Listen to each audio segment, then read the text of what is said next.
Tonight, we're honored to have Patricia Jabbeh Wesley as our featured reader. She's a poet, fiction writer, memoirist, a nonfiction writer, an anti-war and human rights activist who began writing in her original home country of Liberia, West Africa, since the early age of 13.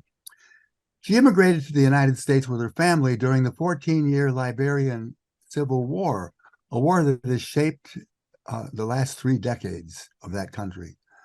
Wesley's poetry has given voice to the voiceless, the hundreds of thousands of Liberian war dead through her exploration of themes on the plight of the refugee of war, the new African diaspora, mother-wife, African femininity, motherhood, home, displacement, and the war survivor as witness. African scholar and literary critic Chilozona Eze describes Wesley as one of the most prolific African poets of the 21st century. And Kwame Dawes, professor, poet writer, and founder of the African Poetry Book Fund and Poetry Series, describes her as a poet at the height of her skills and at the height of her clarity about the world and what things must be spoken into it. She's the author of 6 critically acclaimed collections of poetry, including Praise Song for My Children, New and Selected Poems, this book right here. When the Wanderers Come Home, Where the Road Turns, The River is Rising, and a children's book, In Monrovia, The Water Visits the Sea. Her newest publication, Breaking the Silence, Anthology of Liberian Poetry, and that's the book right here, is the most comprehensive volume of Liberian literature since that nation's independence, and it came out from Nebraska Press, the University of Nebraska Press, in March 2023.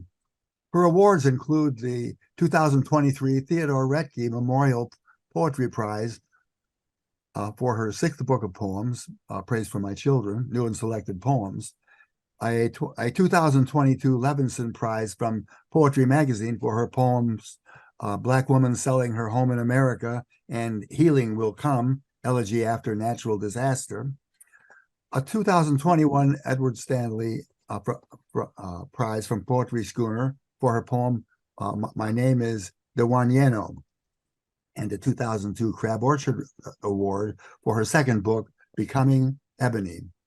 Her work has appeared in such places as New York Times Magazine, Harvard Review, Transition, Crab Orchard Review, Harvard Divinity Review, Prairie Schooner, and she's had her poems translated into several languages. She's a professor of English and creative writing at Penn State University and lives in central Pennsylvania. Please welcome Patricia Jabbeh Wesley. Thank you so much, Ed. Thank you for the invitation. I'm honored to be here. Michigan is my home. I hope I can read something from Michigan tonight. I'm going to try and find it. But I wrote about Michigan like my mother had me there. I love the lakes. The first time I saw Lake Michigan, we were on an outing. Our Christian group had a weekend and the Lake Michigan in Muskegon. In fact, John Lukes is still my friend, our friend, the owner of Luke's Studio. He had a mansion on the lake there. He will host us. But the first time we went to the lake, I thought I was seeing the Atlantic because I'm addicted to the Atlantic. I grew up between the Atlantic and the Mesorado River. The Mesorado River behind my house and the Atlantic 15 minutes walk uphill from my house. As a child, as a teenager, and even as an adult, that's the location. My house, my own home I built is also in that same kind of location. And so I said, oh, this is the Atlantic. And somebody said, it's not, it's the Lake Michigan. And we argue a while. So when they weren't looking, I walked into the lake and I tasted the water. And it was not salty. And I thought, oh gosh, this is not the Atlantic. But I will open with my poem, My Name is Dawanyina, that one of the words. And because it defines me, it's an autobiographical poem. My name is Dawanyina. This is Perry Schooner. It's not yet in a book of mine. My name is Dawanyina. I am the stranger woman bearing hot coals in my. I'm wondering, I'm looking at it. I don't want to look directly at it, so I'm gonna go into full screen. Oh, I want to get off speaker view because I'm looking into Ed's face and it's hard to concentrate. My name is Dawanyina. I am the stranger woman bearing hot coals in my palms. The woman born Dawanyimande Himianyine, but the old women in the birthing chamber named Dawanyina, stranger woman. A woman not of this world, an alien coming into a new town where the Grebo language bends differently, where they do not roll their tongue the same way to say Nyemande. My mother's people renamed the woman from Bolobo, Dawanyina, that stranger, the other, that alien. Even in the villages of Liberia, people know how to discriminate the stranger woman from the townswoman. As if being born in Doloke instead of Tubake, my father's town, wasn't alienating enough. I was born with a burning flame in my heart, and in my hands, and in my tongue. I do not know ice or cold, and cannot know what chill feels like on skin and tongue, nor the way you put fire out. I am fire, fire maker, the bearer of flames. I fill up spaces with the burning source of my people, the forsaken, the black charcoal skin of my people, the African. We who have seen our lands and our sons snatched from us since the beginning of time. We who have seen our own sons appointed to chop off our heads and our hands and our umbilical cords and our limbs and our homelands. I come with flames shooting from my nostrils. I burn and I scorch things. I was not supposed to be a woman, not supposed to sit and wait and bend so men can walk upon my bare back. Not supposed to be the canal where children flow from my body like a stream, as if this was all I was made to do. I was not supposed to be what they thought I was supposed to be. As a child, my father tried turning me into a son, into a lion, into fire, into a body of water flowing with fire, into the ocean just beyond the hills from our home, to fill the many spaces his sisters never filled, into a goddess, a fiery flame in her hand, to burn and burn and burn. He tried to create a man out of the rubble of my being, out of my womanness. But then here I am, fire, fire. And I became me, Dawanyina, daughter of the lion, daughter of burning flames, stirrer of all things, daughter of woman, wet from toil, daughter of two towns whose Grebo sound the same, but not really the same. Dawanyina, without a town, born in alien country, aging in alien country. I was supposed to be a man, they said, but I declined the offer. Thank you. Okay. I will read you one of my newest. I'm gonna do a selection. But that poem is true. When I was growing up and I was a little girl, my father he turned me into the monster that I am, okay, today. He used to say, walk like a man. Walk like a man. You got to work hard. You got to do this. You got to walk like a man. Look, you're walking like a weak woman. If you walk like a weak woman, men will walk all over you. So after so many years of being told I had to be a man, one day I talked back to my father. You don't talk back to your father in Africa. And luckily he didn't kill me. So I broke down crying. I'm like, I don't want to be a man. I don't want to be a boy. I want to be a woman. And then I started crying. And then he said, oh. And then my stepmother said, yeah, you always want to make her a man. I had an older brother who was a laid back and he was a slow learner. And my father had hopes in him. And he wasn't doing very well. I was always doing well. And so he decided that, well, I will be the man instead. So that's how that poem always, wanted to be written. It's a new poem. This is one of the newest. It says, I come from a country of wanderers. You know you are a wanderer when at night you find yourself leaving, always leaving. In your sleep, the plane is flying over West Africa, the Atlantic below. The forest land of West Africa, defiant against invaders, logging, annihilation. Suddenly you want to get off the plane there below.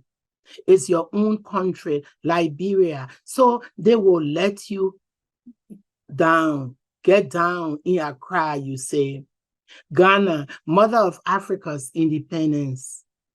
So you get off the plane, not sure how, but they let you drop down to see your homeland, to wander around the edges of this broken place, to find your father's grave, to go seeking your mother, whose grave has been moved to another place.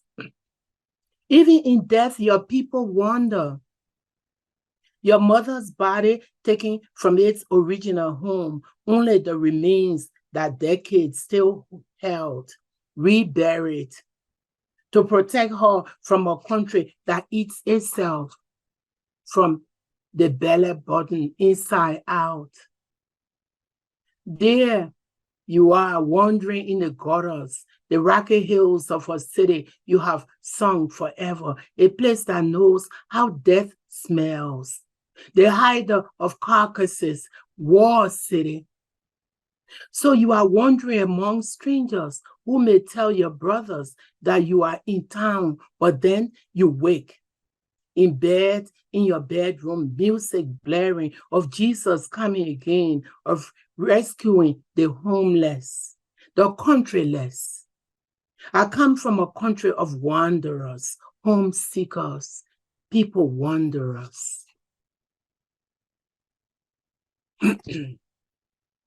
Then I'll read a poem here about Pittsburgh. I live in the middle of Pennsylvania. I'm surrounded by mountains, the beauty of the mountains. When I stand before my front door, I love hills. I love two things, hills and waters. And well, you can't have it all in Pennsylvania, so I choose the hills, okay? So from my driveway, I can see the beautiful rising hills, and it's so beautiful. That's why I love Pittsburgh. But I go to Pittsburgh sometimes looking for Africa. My poem here, Pittsburgh. It's a new poem too. It's in my new collection, new manuscript that is not yet a collection.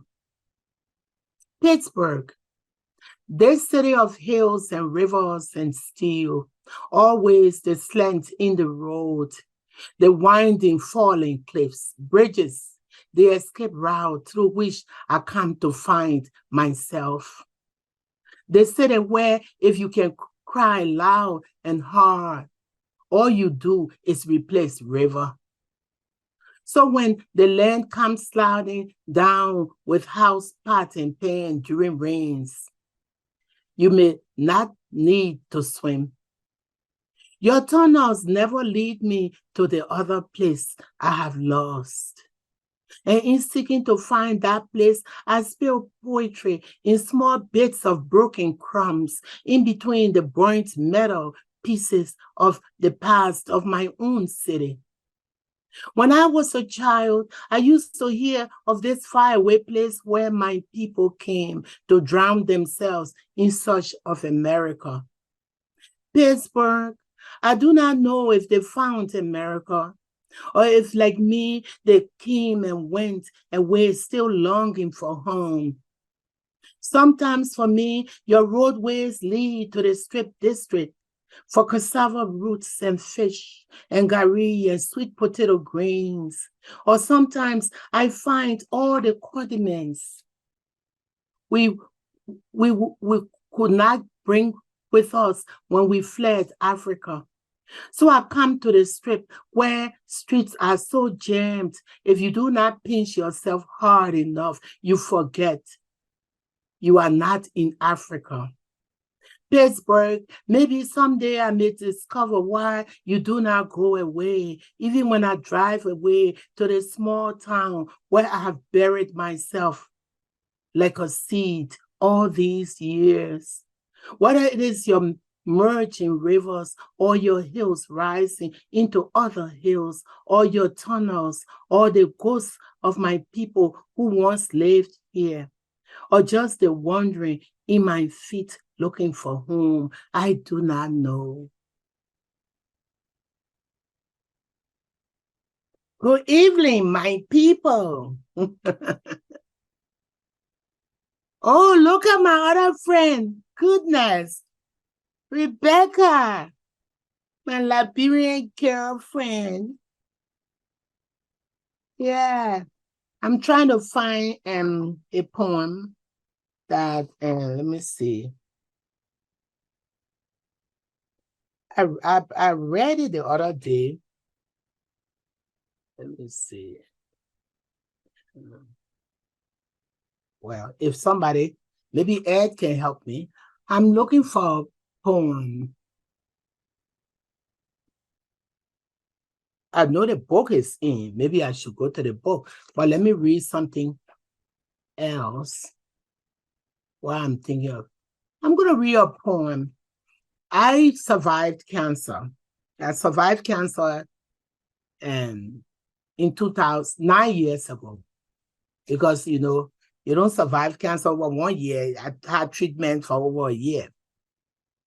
And I was in the cancer unit one night.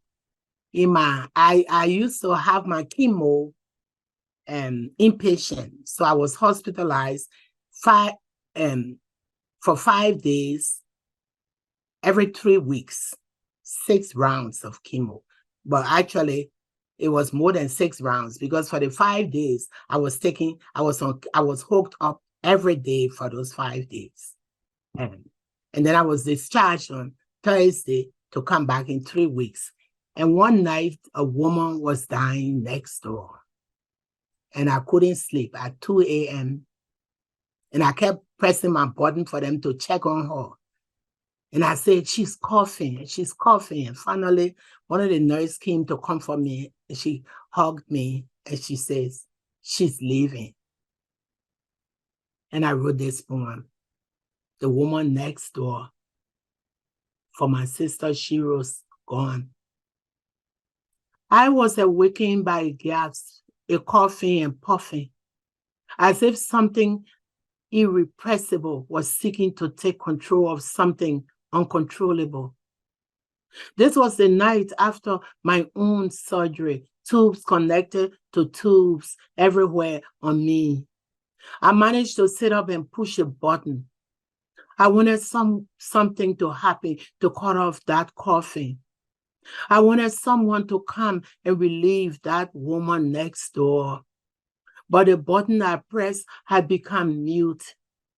The whole world must have gathered around her bed, but the coughing lived on and on.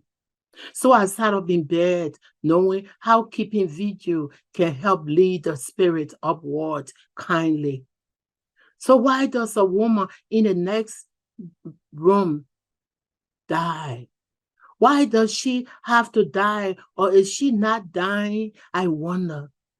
In the morning, there was an army of people crowded in both my doorway and hers, a whole troop of her relations, until the entire hallway was clogged up like an old pipeline.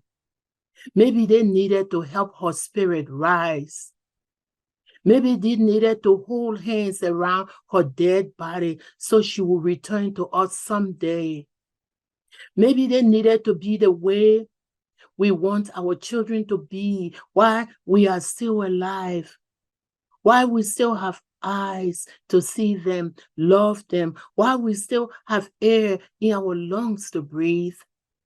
Afterwards, there was a silence as still as that calm before the tornado arrives, before a hurricane, or that still moment when a storm has long passed.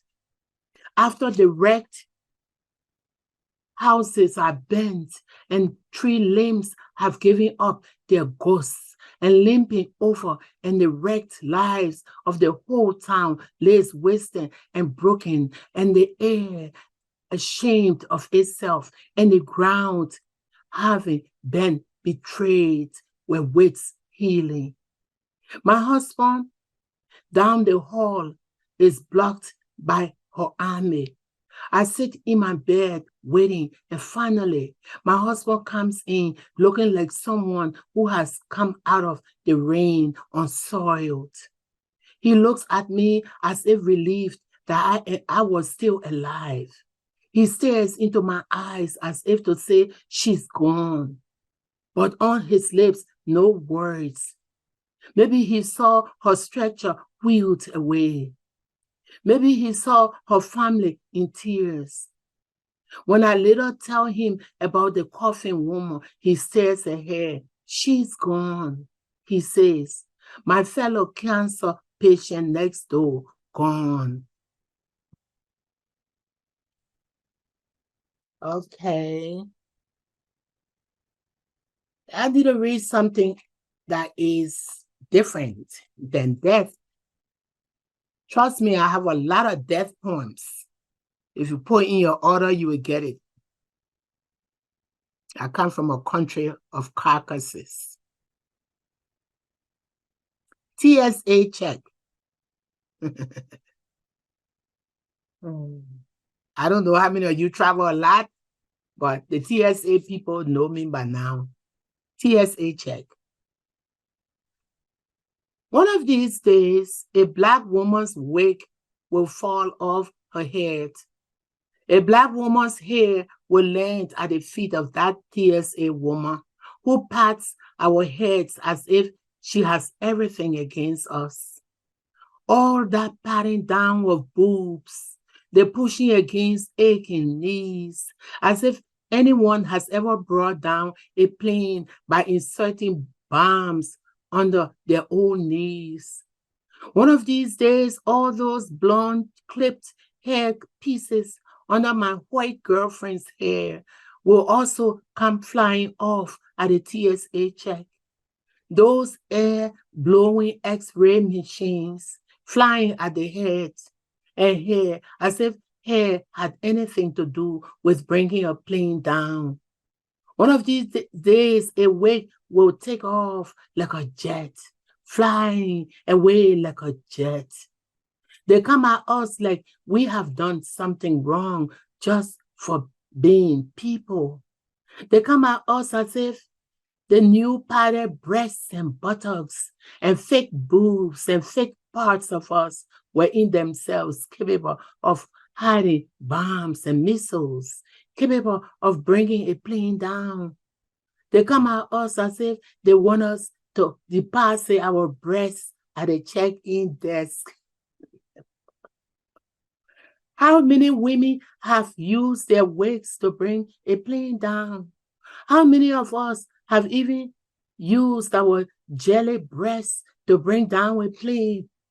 Yes, a woman has used her breasts and her eyes and her big fat butt and her swinging body parts to bring down a man from his false height. So many men going down like falling jets in a bombing raid. So many of them falling into deep ditches, losing everything, like Bill Cosby, and all of them men losing it all, their own loose selves, losing it all to the power of a single woman's smile. But a plain and a wig, they don't mix.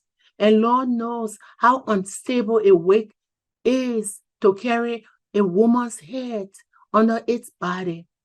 So how could a wig carry a bomb? Who could those TSA people, who are those who told those TSA people that a wig had such power? Who trained them to pat down my head anyway? Okay. Well, I wrote it for the TSA women at University Park Airport in State College. She was examining me, and they always examine me, and she found a lot of books, and then she said, oh, this book has your name on it. Oh, this other one has your name on it. And this one, but why do so many books have your names on it? And I'm like, they are my books. She said, what are you? I said, I'm a poet. She said, have you ever written a poem about us? I said, Dad, you got it, girl. I'm going to do that. Okay. Then I will read a poem.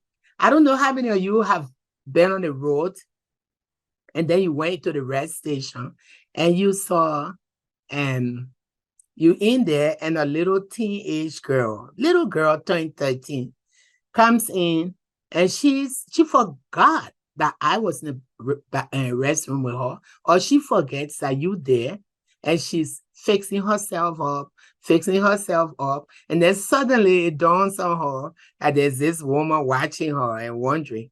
So I wrote a poem called The Meeting Place to remember that cute little blonde putting on her little makeup, and she looked like she's not even 13 years old. The meeting place.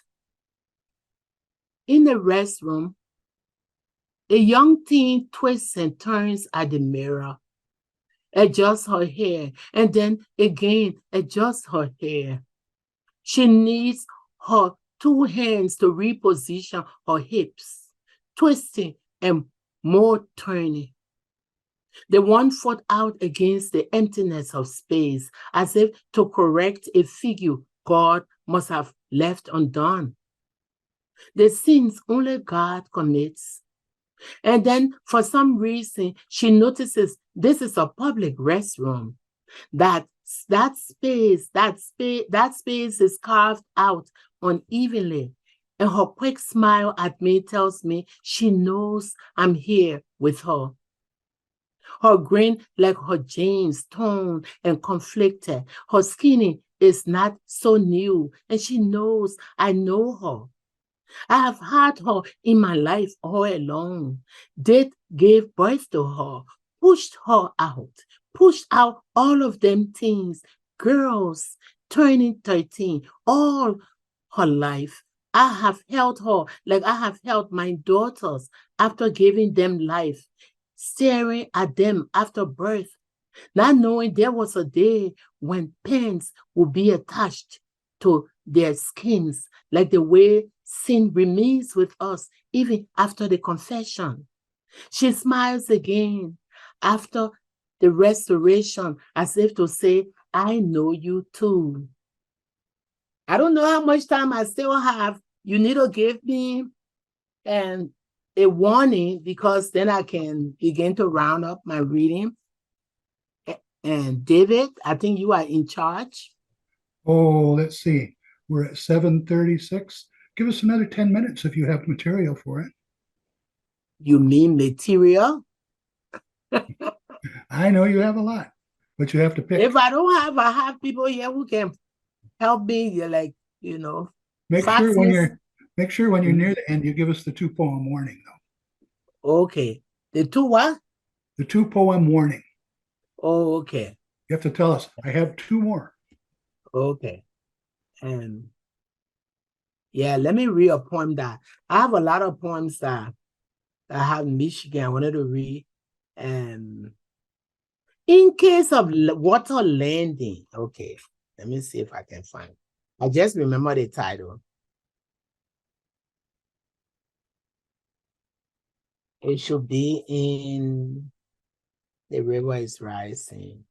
If it's not here, okay.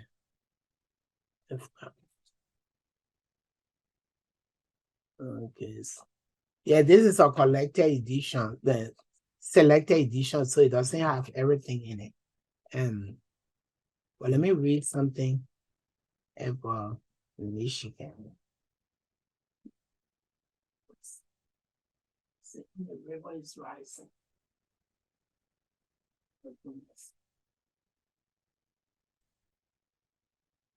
Okay. I want to read in case of water landing. I think it's green, the river is rising.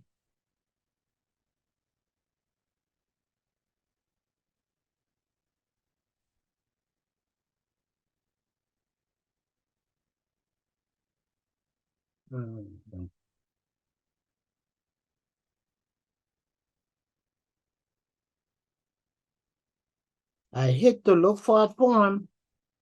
Maybe I won't find it. I was reading it. I think I was reading in the river is rising in case of water landing. Come on. Okay, I got it. Page 13. Okay, I'm going to read another airline poem. Okay, in case of water landing.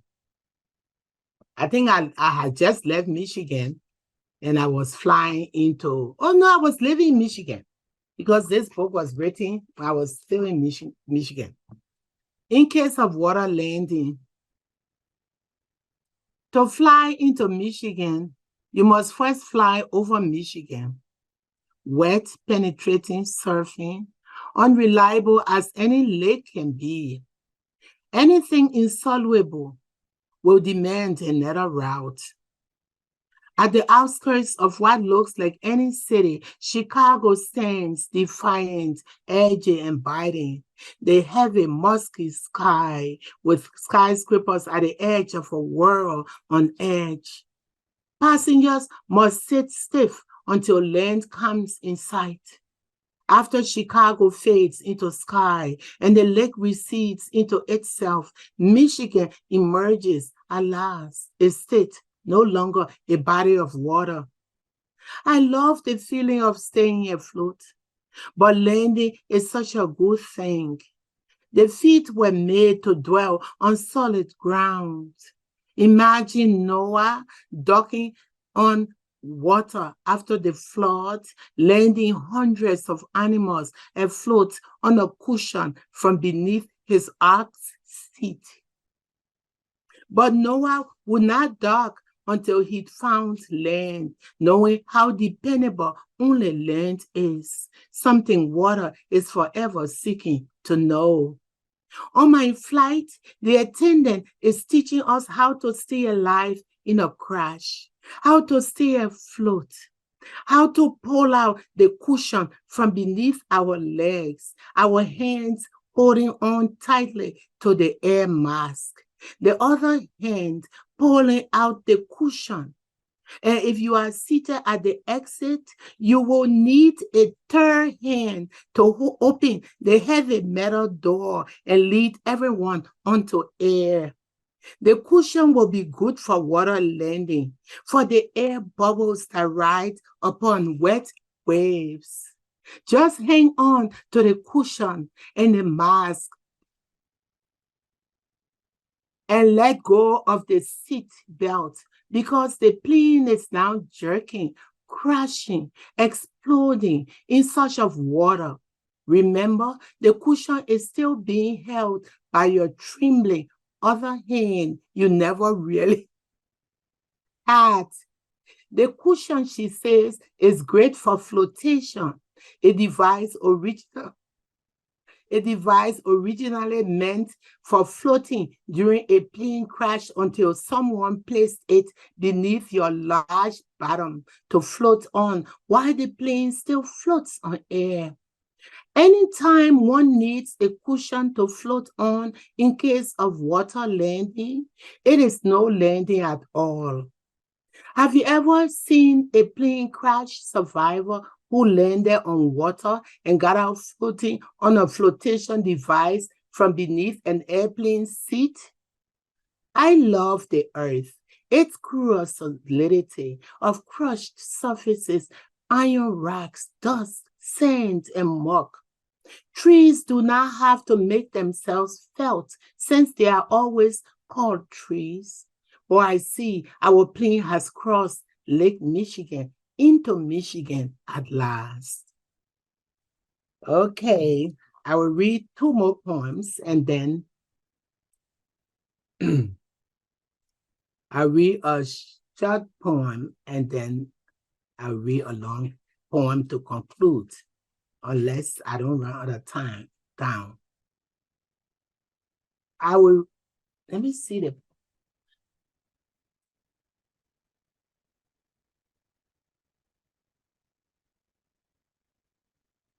I want to read something about my mom. My mom was a strong woman, but I think she was in her 20s.